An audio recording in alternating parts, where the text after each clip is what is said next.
안녕하십니까? 요한계시록에서 말하는 천국, 하늘에서 내려오는 거룩한 성 예루살렘에 대하여 두 번째 시간으로 말씀드리겠습니다. 지난 시간에는 거룩한 성 예루살렘에 대하여 요한계시록이 말할 때 가장 중점적으로 대표적으로 말하는 것이 뭐냐면 어린 양의 신부로 말한다는 것입니다. 사실 요한계시록은 이 어린 양의 신부로서 거룩한 성 예루살렘, 하늘에서 내려오는 이 성에 대하여 사실은 문학적으로는 두 부분으로 나누어서 설명합니다. 즉 21장 1절로부터 8절에는 요약적으로 설명을 하는 거고요. 그 다음에 21장 9절로부터 22장 5절까지는 그것을 더 확대해서 자세하게 설명하는 내용으로 되어 있습니다. 지난번 시간에도 말씀을 드렸지만은 우리는 이 요한계시록에서 말하는 천국에 대하여 거룩한 성 예루살렘에 대하여 아는 것은 미숙하고 지금도 유튜브를 검색하면 나오듯이 내가 본 천국, 내가 갔다 온 천국, 내가 본 지옥, 내가 경험한 천국이라든가 이렇게 개인들이 자기 경험이나 체험으로 본 천국에 대해서 듣는 것은 너무 쉽게 듣고 있고 그렇게 또 들음으로 그런 천국인 줄 알고 있습니다. 그런데 항상 성경에서 말하는 천국, 성경에서 말하는 이 천국을 그대로 말하지 않는다는데 문제점이 있습니다. 그래서 혹자는 내가 3층 천을 보았는데 나는 7층 천까지 갔다 왔는데 이런 말을 하게 되는 거예요. 그러면 그 사람이 보았다라고 하니까 안 본 사람들이 뭐라 할 말이 있겠습니까? 그리고 그것을 경험한 사람들이 그것을 말하는 사람이 아주 신령한 목사라든가 거룩한 하나님의 선지자처럼 보이면은 그 말을 믿어버릴 수밖에 없죠. 하지만 문제점은 뭐냐 하면 요한계시록이 말하는 거룩한 성 예루살렘에서 한참 벗어나 있다라는 점입니다. 그 점에 대하여 여러분이 경각심을 좀 높여주었으면 하는 바람입니다. 그래서 저도 어렸을 때에는 항상 뭐냐면 눈물이 없고 금심이 없고 한숨이 없는 그리고 화려한 맨션 같은 그런 살기 좋은 천국으로만 이해를 했지 지난 시간에 말씀드렸던 것처럼 어린 양의 신부로 들었던 적은 없습니다. 제가 요한계시록에 말하는 성경에 말하는 이 천국에 대해서 보면서 놀랬죠. 나는 성경에서 말하는 것과 한참 동떨어진 천국에 대해서 들어왔고 그렇게 알고 있었구나라고 하는 그런 안타까움이라 그럴까요? 그것을 많이 갖게 된 것입니다. 이러한 거룩한 성 예루살렘 성에 대하여 우리는 세상에 있는 궁전, 궁궐, 어떤 도성 이런 것들로 또 천국을 같이 비교하여 이해하는 경우가 많습니다. 오늘 살펴볼 요한계시록에 있는 말씀처럼 성곽과 12문으로 말을 했는데 우리나라에 있는 한양도성도 사실 8개의 문이 있습니다.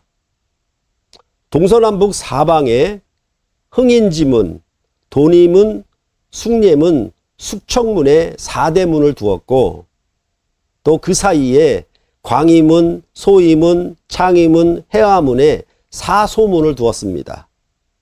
그러니까 큰 대문 4개, 작은 대문 4개 이렇게 8개의 대문으로 구성되어 있습니다.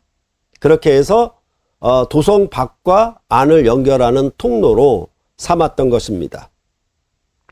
그랬을 때 4대 문과 그 중심에 있는 보신각을 생각하면은 이 사대문은 유교 사상을 그대로 담고 있습니다. 그래서 인, 의, 예, 지, 신, 이 5개의 상을 가지고 유교를 표현할 수 있는데, 그 5개의 상을 한양도성의 대문에다가 그리고 보신각에다 그대로 새겨놓은 것입니다. 그러면 문들마다 이런 이름을 갖고 있다라고 하는 것은 어떤 의미가 있냐면, 이 한양도성은 유교의 이상향이다, 유교로서 말하는 천국이다라고 표현을 하고 있는 겁니다. 그래서 이 한양도성은 유교적 이상주의의 산물이라고 할 수가 있겠고, 우리가 많은 사람이 알고 있는 저 거룩한 이상향, 이렇게 한양도성이 나타내고 있는 것입니다. 그러면 이제 어린 양의 신부로 말한 이 거룩한 성 예루살렘에 대하여 이 요한계시록은 그 다음에 어떻게 부연 설명을 하는가? 먼저 요한계시록의 거룩한 성 예루살렘은 성곽과 문으로 표현되고 있습니다. 이것을 11절부터 18절까지 설명을 하고 있는데, 그 전체적인 내용은 뭐냐 하면, 그 성은 하나님의 영광이 있다. 그리고 그 성은 빛난 영광이다. 그리고 그 성은 벽옥과 같은 보석으로 빛된 영광이 있다라고 묘사를 하고 있습니다. 그런 가운데 바로 21장 12절로부터 14절에 성곽과 12문으로 이 거룩한 성 예루살렘을 자세히 설명합니다. 12절로부터 14절에는 성곽의 12기초석에 12사도의 이름이 있다는 것, 그리고 12문에는 이스라엘 자손의 12지파의 이름이 있다는 것을 말하고 있습니다. 그런 다음 그 뒷부분에 가게 되면 그 18절로부터 21절에는 이 성곽과 문을 만드는 건축 재료에 대해서 설명하고 있습니다. 이렇게 성곽과 성곽에 12사도의 이름이 있다는 것, 그 다음에 12문에 12지파의 이름이 있다는 것이 무슨 의미냐? 이것에 대해서 제가 예를 들어서 말씀드리겠습니다.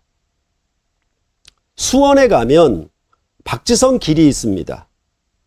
정식 명칭은 동탄지성로입니다. 축구선수인 박지성의 본가가 그 인근 망포동에 위치하고 있고, 박지성 선수의 2002년 월드컵의 활약과 2005년 당시 최초로 프리미어 리거가 된 것을 기념하기 위해서 도로 이름을 새롭게 지은 것입니다. 그러므로 이 길은 항상 어떤 의미를 담고 있냐면, 박지성의 축구 선수로서의 업적이 담겨져 있는 것입니다. 이와 마찬가지로 거룩한 성 예루살렘에 대하여 성곽과 12문으로 설명하는 방식도 똑같습니다.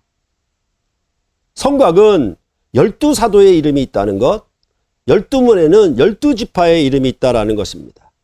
이것은 성경의 구약과 신약에서 하나님의 거룩한 신부로서 이스라엘 12지파가 어떻게 믿음으로 봉사했는가, 또한 신약의 12사도를 기반으로 한 교회가 어떻게 믿음으로 봉사했는가를 나타내고 있는 것입니다. 다시 말해서 12사도의 신앙적인 업적, 그 다음에 12지파의 신앙적인 업적을 이 성곽과 12문의 이름에 새겨놓고 있는 것입니다. 그러니까 쉽게 말하면 이 요한계시록의 천국, 거룩한 성 예루살렘을 성곽과 12문으로 설명할 때 가장 이해하기 좋은 거는 박지성 길로 이해하면 되는 것입니다.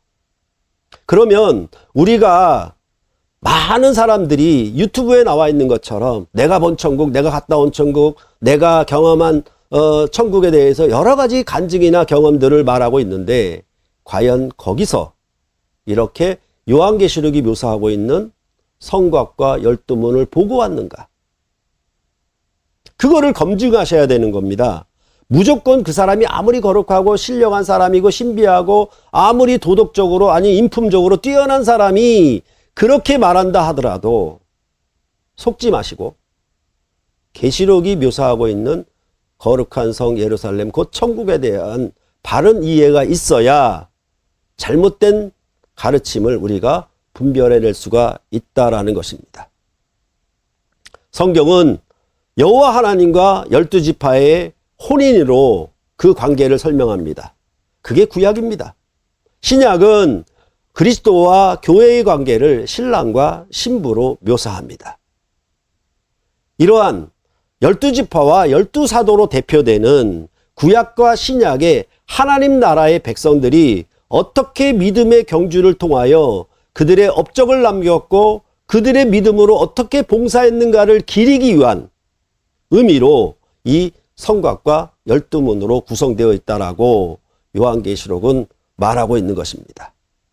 그래서 이것을 성곽과 문으로 설명할 때에는 그것이 온전한 마치 부부가 한 집에 한 성에 거함으로 사랑의 교제로 충만한 그것을 누구든지 침략하여서 깨뜨릴 수 없는 영원한 사랑의 교제의 처소라고 그렇게 천국은 설명을 하고 있는 것입니다. 더군다나 이 새 예루살렘 성은 12문, 동서남북 12문으로 되어 있고 그 12문을 통해서 세상의 만국의 모든 땅의 왕들이 다 들어오도록 사통팔달로 그렇게 통로가 열려진 성임을 말하고 있습니다. 그래서 천하만민이 하나님 나라의 이 도성에 참여하도록 그렇게 되어 있는 것입니다. 이것은 바벨론에서 돌아와 짓는 에스겔 성전과 비교하면 이 거룩한 성 예루살렘의 12문이 얼마나 더 영광스럽고 큰 구원인가에 대하여 알 수 있습니다. 왜냐하면 에스겔 성전은 동쪽에는 하나님과 왕만이 통과할 수 있는 문이었습니다. 그런 거에 비해서 거룩한 성 예루살렘은 12문으로서 땅의 왕들이 자기 영광을 가지고 만국에서 그리로 들어간다라고 그렇게 말을 하고 있는 것입니다.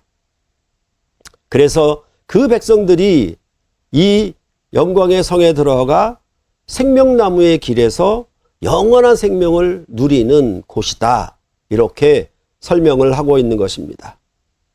그렇다면 우리가 이 천국을 바라고 하나님 나라에 들어갈 소망을 갖는다라고 하면 그 성곽과 12문에 새긴 이름처럼 여러분과 저도 이 믿음의 경주에서 어떤 업적으로 어떤 봉사를 통해서 그 나라에 이바지할 것인가?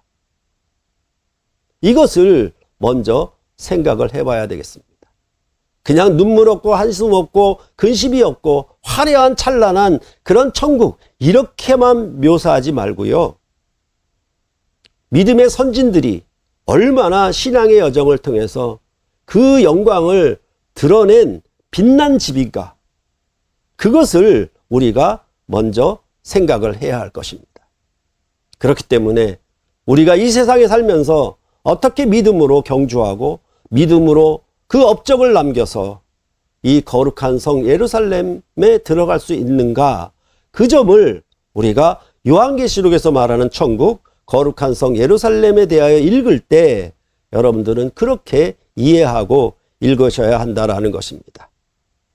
그곳에서 이제 이 믿음으로 서로 사랑함으로 온갖 모든 시련과 환난과 핍박을 이긴 성도들이 이 성에서 거룩한 혼인잔치의 영광을 누리는 곳, 그렇게 이 예루살렘 성은 말하고 있는 것입니다. 그렇기 때문에 여러분과 저는 오늘도 믿음의 싸움에서 이 선한 싸움에서 어떻게 승리하여 그 전리품으로 이 성을 영광스럽게 할 것인가? 그 일에 이 성을 바라보며 이 성국에 대한 소망을 가지고 여러분의 믿음의 경주를 더해야 할 것입니다. 자, 여러분 들어보시니까 어떻습니까? 오늘도 한번 유튜브를 검색해 보십시오. 내가 본 천국, 내가 갔다 온 천국에 대하여 과연 요한계시록이 말하는 천국으로 설명하고 있는가?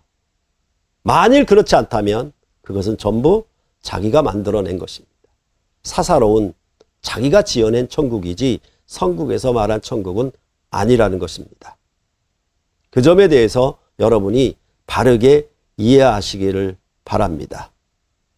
이제 여러분과 제가 이렇게 요한계시록에 대해서 함께 살핀다면 여러분들에게 이처럼 천국에 대하여 쉽게 접근하고 이해할 수 있도록 제가 도울 수 있습니다. 여러분이 저와 함께 해주시기를 바랍니다. 감사합니다.